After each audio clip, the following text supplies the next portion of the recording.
Hola, buenos días. Soy el doctor Roberto Mercado Longoria, jefe del Servicio de Neumología y Cuidados Intensivos del Hospital Universitario. El día de hoy tengo el gusto de platicar con ustedes acerca de un tema pulmonar que es importante e interesante conocer, que se llama bronquiectasias. Bronquiectasias, tendremos que definir qué es una bronquiectasia. La definición es simple, es una dilatación anormal y permanente del árbol bronquial. Como todos ustedes saben, los bronquios se dividen, hay una dicotomía, y cada vez el bronquio que se divide da origen a un bronquio más pequeño.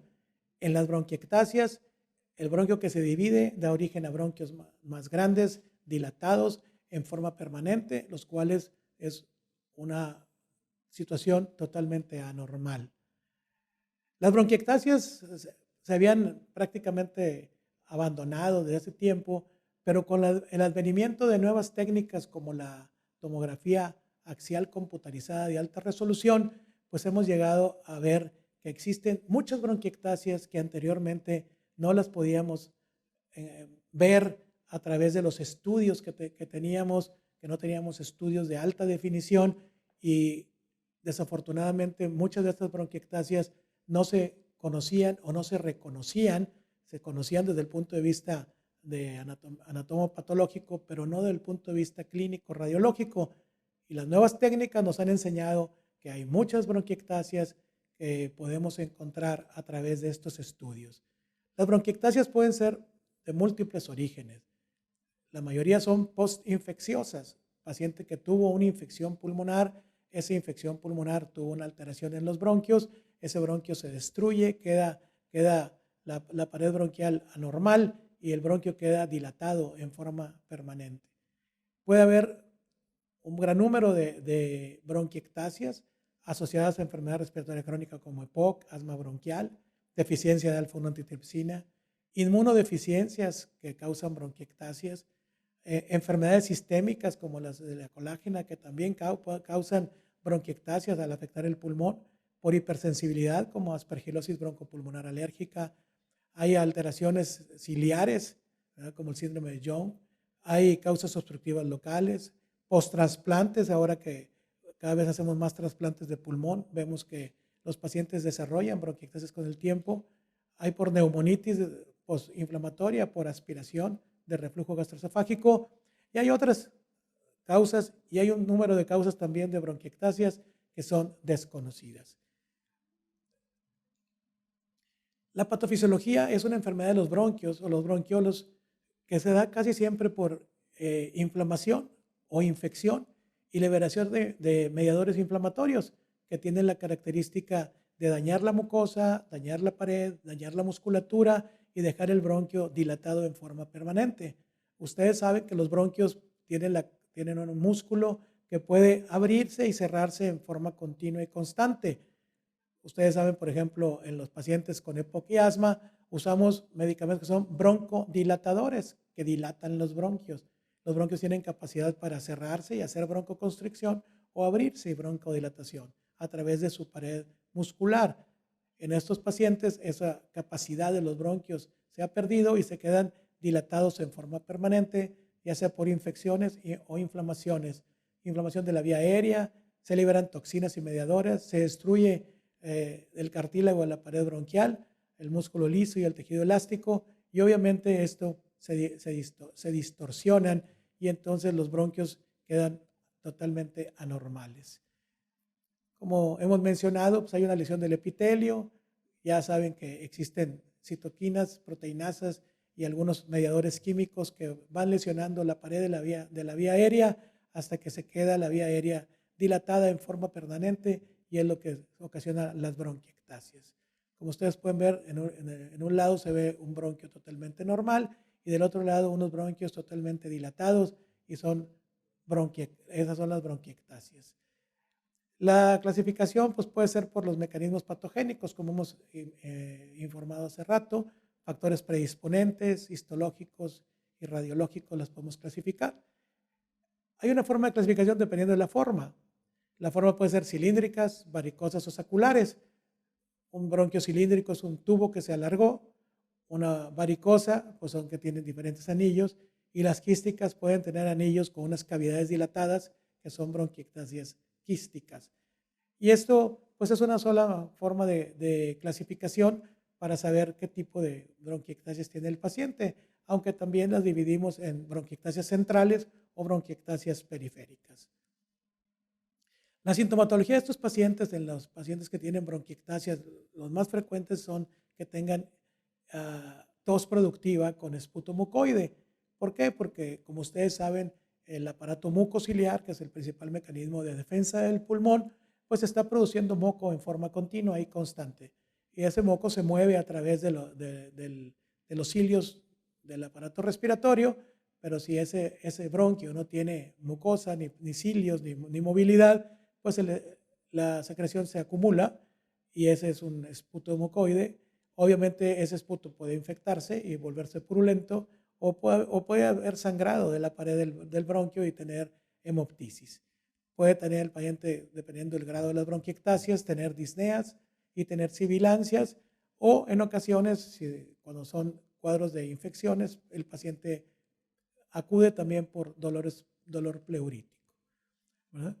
Entonces, un paciente que tiene tos crónica, productiva mucoide, mucopurulenta persistente, debemos de pensar que el paciente puede tener algunas patologías. Una de ellas son bronquiectasias. Claro que puede haber también una rinosinusitis y entonces tener una alteración en conjunto, o el paciente puede acudir con mucha frecuencia por hemoptisis. A la exploración podemos encontrar estertores roncantes y en ocasiones sibilancias por broncoespasmo reflejo en el resto de los bronquios que están alrededor de las bronquiectasias. Hay un dato muy importante, que el paciente tiene una tele de tórax normal. Cuando tenemos un paciente que tiene una patología de tos y expectoración crónica, con expectoración con esputo que puede ser mucoso o puede ser purulento, crónico, y la radiografía de tórax es normal, pues una de las causas que debemos de pensar siempre es que puede tener bronquiectasias y buscarlas no tanto en la radiografía, sino en los próximos métodos de diagnóstico que veremos. En ocasiones el paciente puede presentarse por neumonitis focal. A veces hay pacientes que llegan diciendo que han tenido varias neumonías y lo que nos habla es de que tiene bronquiectasias y tiene cuadros de infección en sus bronquiectasias. Puede haberse opacidades irregulares en la radiografía, atelectasias lineales, vías aéreas dilatadas, puede verse una imagen que se llama imagen en riel en la tele de tórax, pero por lo general a veces es difícil poder verlas en una radiografía y necesitamos verlas en otro tipo de estudios. Aquí en esta radiografía, si ustedes pueden ver, pues hay unas líneas, una flecha donde está indicando una imagen que parece ser una imagen de un bronquio dilatado con una pared gruesa, pero está muy central y en ocasiones esto nos causa un poco de dificultad para poderlo ver. Claro que va a depender del cuadro clínico y en ocasiones uno puede decir, bueno, el cuadro clínico es de bronquiectasias y esa imagen la tiene y entonces sí nos hace un diagnóstico de que existe verdaderamente una bronquiectasia en esta imagen radiológica. El diagnóstico ha cambiado. Anteriormente lo hacíamos por broncografía. Este es meter medio de contraste especial al árbol bronquial y entonces ver cómo los bronquios se van dilatando. Ahí tienen donde está la flecha, los bronquios dilatados, y ahí podíamos diagnosticar bronquiectasias. Desafortunadamente era un procedimiento muy cruento. Había que ponerle una sonda, un catéter al paciente a la tráquea y ahí inyectar medio de contraste y ponerlo en diferentes posiciones para que el medio de contraste escurriera por gravedad. En la actualidad, ese método lo hemos dejado, lo hemos abandonado y usamos solamente en la actualidad una tomografía axial computarizada de alta resolución, donde nos va a dar las imágenes francas cuando el paciente tiene bronquiectasias y vamos a ver pacientes con dilataciones bronquiales, vamos a ver el signo del riel, vamos a ver quistes, vamos a ver muchas alteraciones dentro de los bronquios en una tomografía axial de alta resolución. Y podemos ver unas bronquiectasias muy dilatadas, como en este caso, y nosotros estamos viendo ahí una pequeña arteria y un bronquio totalmente dilatado, mucho mayor, y estos son dilataciones bronquiales y bronquiectasias. Hay más signos de bronquiectasias, paredes muy gruesas con dilataciones, los vemos los bronquios alargados con las paredes engrosadas. Vemos también bronquiectasias muy centrales y entonces con estos datos podemos ver las bronquiectasias, el tipo de bronquiectasias, su localización, sus características y aunarlos al cuadro clínico para buscar cuál es el origen de estas bronquiectasias. Vean ustedes cómo con estas tomografías podemos ver destrucciones del parénquima pulmonar, podemos ver las bronquiectasias, sus características y con esto podemos hacer diagnósticos muy acertados de que el paciente tiene bronquiectasias y pegando al cuadro clínico de las múltiples enfermedades que mencionamos al principio de la plática, podemos establecer a qué se deben las bronquiectasias. Si son posinfecciosas o son pacientes que tienen fibrosis quística o tiene algunas otras alteraciones inmunológicas y de esta forma nosotros vamos encontrando el cuadro clínico y el origen de las bronquiectasias, ¿no? Como les digo, las bronquiectasias con una sospecha, infecciones respiratorias repetidas, hemoptisis de repetición, expectoración crónica, una radiografía de tórax que sugiere que puede haber bronquiectasias, tenemos que entrar a un TAC de alta resolución. Y posteriormente a esto tenemos que hacer un estudio de cuál es el origen de las bronquiectasias, porque pueden ser posinfecciosas y solamente con infecciones bacterianas, o puede haber micobacterias, puede haber hongos, puede haber algunas otras causas del origen de las bronquiectasias, y es importante establecer que los pacientes que tienen daño estructural con bronquiectasias, estas bronquiectasias pueden infectarse con algunos patógenos que son difíciles de tratar y uno de ellos es las pseudomonas. Hay bronquiectasias, hay otro tipo de infecciones que desarrollan bronquiectasias centrales, como pueden ser las micobacterias atípicas, y si vemos bronquiectasias centrales en esos pacientes, tendremos que sospechar que esto tiene. El diagnóstico pues, va a depender de lo que sospechamos del cuadro clínico, pero puede haber alteraciones en las inmunoglobulinas. Si pensamos que puede tener una deficiencia de alfa-1 antitripsina, pues hay métodos diagnósticos que podemos hacer. La historia clínica es fundamental. Hay que ver la historia familiar, a qué edad aparece, si hay antecedentes de infecciones en la infancia, ¿verdad? Si el paciente tiene infecciones de otro tipo como otitis, sinusitis, meningitis, diarreas, todo esto, bueno, o sea, podemos encontrarlo. Si tiene una enfermedad reumatológica, si hay reflujo gastroesofágico, si tiene VIH, una serie de factores que pueden llevarnos a sospechar cuál es el origen de las bronquiectasias y de esta forma saber cuál es la enfermedad de base que puede estar causando este problema. Obviamente, para todas las sospechas clínicas existen pruebas diagnósticas y la sospecha clínica va a ser en base al cuadro clínico franco que debemos de tener y a las pruebas diagnósticas que podemos hacer, que son múltiples. No hacemos todas. Cuando el paciente tiene bronquiectasias, hacemos las que la sospecha clínica nos indica que tenemos que hacer. Las causas pueden ser congénitas, fibrosis quística, síndrome de Young, síndromes de cilios disquinéticos, síndrome de Cartagener, deficiencia de alfa-1 antitripsina o otra serie de patologías como HIV, enfermedad granulosa crónica, deficiencia de inmunoglobulina G. Hay muchas otras causas de los pacientes que tienen. Si tiene asma, puede tener una infección por aspergilosis, puede ser reumatológica, posinfecciosas, puede haber fibrosis pulmonar con bronquiectasias, enfermedad de Crohn, ¿no? Y entonces la distribución de estos, pues obviamente nos puede hablar de que puede haber fibrosis quística, aspergilosis, puede ser tuberculosis o pueden ser de origen idiopático. Es importante conocer las pruebas de función pulmonar porque si el paciente tiene algunas enfermedades asociadas a lesiones pulmonares, pues estos pacientes nos van a dar obviamente alteraciones en las pruebas de función pulmonar. Algunos de los pacientes hemos mencionado que llegan por disnea y al llegar por disnea siempre es importante elaborar una espirometría para ver si el paciente tiene obstrucción o tiene restricción o tiene los dos factores, pero cuál es el que predomina para poder hacer un diagnóstico también de la función pulmonar de estos pacientes. Dependiendo del origen de las bronquiectasias va a ser el tratamiento. Va a depender si tiene el paciente una posinfecciosa, pues los manejamos con pura terapia percusiva, drenaje postural. Si tiene inmunodeficiencias, pues ya veremos qué tipo de tratamiento requiere. Si es asma y eosinofilia, pues los corticosteroides inhalados. Y entonces hay una forma de poder seguir el manejo de estos pacientes.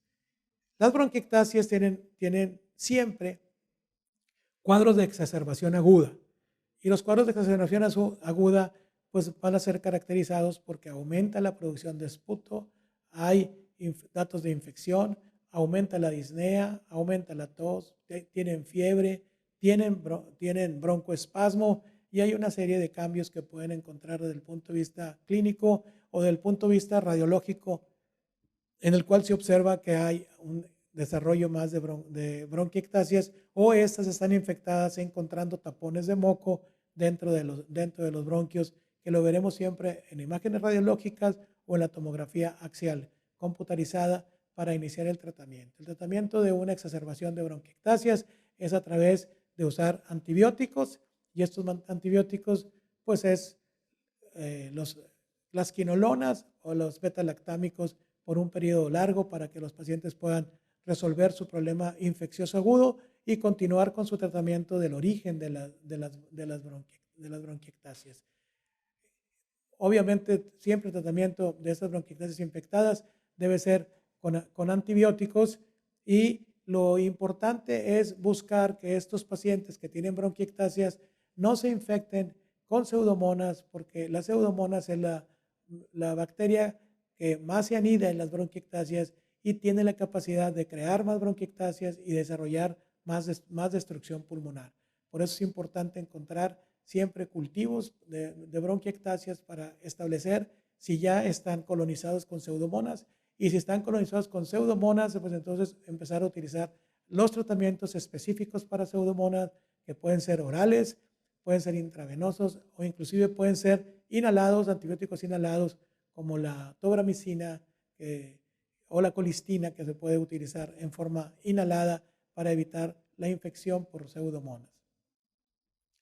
Entonces es importante también cuando pensamos que el paciente tiene infecciones de repetición, que puede estarse exacerbando en forma continua, pues son pacientes que deben de recibir también tratamientos a largo plazo, no nada más en un periodo corto de tiempo, sino a largo plazo porque ya están infectados con pseudomonas y esa es la causa de infección que más preocupa cuando tenemos pacientes con pseudomonas. Y si está infectado con pseudomonas, hay que dar tratamientos inhalados y si no, tratamientos con macrólidos a largo plazo a aquellos pacientes que tienen más exacerbaciones durante un año.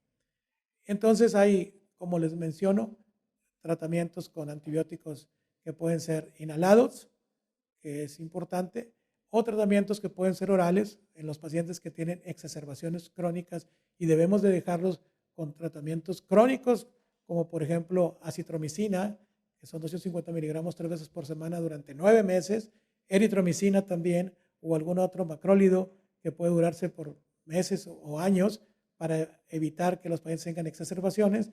Y si tienen los pacientes pseudomonas, pues obviamente con tobramicina inhalada es lo que más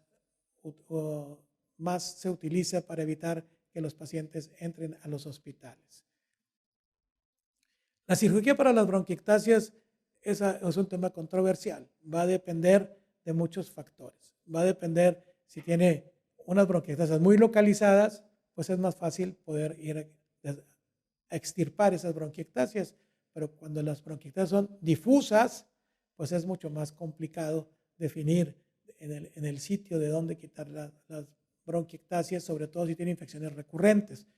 Pero también existe la hemoptisis recurrente. Cuando son difusas, lo que tendremos que hacer es embolizarlo al paciente, evitar la hemoptisis. Solamente que sea de mucha repetición y no responda, o sea, habrá oportunidad de ir a hacer una cirugía y erradicar. Cuando son localizadas, vuelvo a mencionar, es sencillo porque solamente están localizadas en un lóbulo. Bueno, ese pequeño lóbulo se quita del pulmón y probablemente resolvamos el problema.